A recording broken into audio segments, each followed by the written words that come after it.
নাহমাদুহু ওয়া নুসাল্লি আলা রাসূলিল কারীম, আম্মা বাদ। আল্লাহ পাকের কাছে শুকরিয়া আদায় করছি, যিনি আমাদেরকে মাহে রমজানে আজকে 12তম ইশা ও তারাবির নামাজ আদায় তৌফিক দিয়েছেন। আলহামদুলিল্লাহ। আমরা বাংলাদেশে অত্যন্ত মনোরম পরিবেশে, শান্ত এবং শান্তিপূর্ণ পরিবেশে আল্লাহর ইবাদত করার সুযোগ পেয়েছি, আলহামদুলিল্লাহ। বড়ই পরিতাপের বিষয়, আপনার সকল অবগত, ইরানের সর্বোচ্চ ধর্মীয় নেতা আয়াতুল্লাহ আলী খামেনি গত রাতে ইসরায়েল এবং আমেরিকার বর্বর হামলায় শাহাদাত বরণ করেছেন। একই সঙ্গে তার সাথে উচ্চপদস্থ বিভিন্ন সামরিক কর্মকর্তা ও গুরুত্বপূর্ণ ব্যক্তিবর্গ শাহাদাত বরণ করেছেন। ইন্না লিল্লাহি ওয়া ইন্না ইলাইহি রাজিউন। আমরা জনাব হযরত আয়াতুল্লাহ আলী খামেনি এর শাহাদাতে শোকাহত, শোক প্রকাশ করছি। একই সঙ্গে আমি সারা বিশ্বের মুসলমানদের কাছে উদাত্ত আহ্বান জানাচ্ছি, এখনই প্রতিরোধ এবং প্রতিবাদ ও ঐক্যবদ্ধ হওয়ার সময় এসেছে। সমস্ত ভেদাভেদ ভুলে গিয়ে আমরা কারো দাসত্বের ভিতরে না গিয়ে এক আল্লাহর দাসত্বের মধ্যে আসার চেষ্টা করি।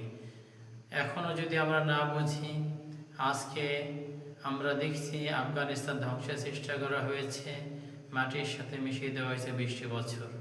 এরপর আগে ইরাককে ধ্বংস করা হয়েছে, এখন শক্তিশালী ইরানকে সমূলে ধ্বংস করে দেওয়ার চেষ্টা করা হইতেছে। একই সঙ্গে আমরা এটাও লক্ষ্য করছি, দীর্ঘকাল ধরে ইসরায়েল ফিলিস্তিনের ভূখণ্ডকে পবিত্র বাইতুল মুকাদ্দাসের ভূমিকে ইতিমধ্যেই ধ্বংসস্তূপে পরিণত করেছে। এই মার্কিন এবং তাদের দোসর ইসরায়েল এবং তাদের সাথে যে সকল দেশ সহযোগিতা করছে, তারা মুসলমানদেরকে ধ্বংস ও বিনাশ করার প্রতিযোগিতায় নেমেছে।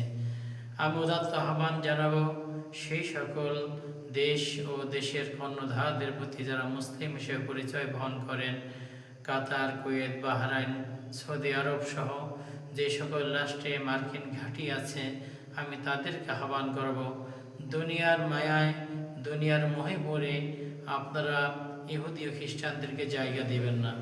তাদের জন্য ঘাঁটি স্থাপনের সুযোগ এখনই বন্ধ করে দিন, কারণ আপনারা বুঝতে পারেন না এই ঘাঁটি দিয়ে তারা মুসলমানদের রক্ত ঝরাচ্ছে। আমেরিকা নিরাপদ থাকে, কিন্তু ইরানকে দিয়ে হামলা চালায় সৌদিতে, আবার কাতার হামলা চালায় ইরানে। উদাহরণ এইভাবেই সৌদি আরবও হুমকি দেয়। তো এটা আমাদের জন্য বড়ই অসহনীয় এবং কষ্টের বিষয়। আসুন আমরা সকলে মিলে ঐক্যবদ্ধ হই, সারা বিশ্বের মুসলমান এক হই, আল্লাহর ইসলামের ভিত্তিতে ইসলামের উদ্যোগ ঐক্যবদ্ধ হয়ে ধরি এবং আমরা জিহাদ নামক আল্লাহর ফরিজা, এইটার মধ্যে সবাই ঐক্যবদ্ধ হই। এই সুন্নত যদি আমরা ধরতে পারি, আল্লাহর দিন প্রতিষ্ঠিত হবে ইনশাআল্লাহ। আসুন আমরা ঐক্যবদ্ধ হয়ে আল্লাহর রজ্জুকে শক্তভাবে ধরি। আল্লাহ রাব্বুল আলামিন আমাদেরকে তৌফিক দান করেন, আমিন। আমা আলাইনা ইল্লাল বালাগ। আসসালামু আলাইকুম ওয়া রাহমাতুল্লাহি ওয়া বারাকাতুহু।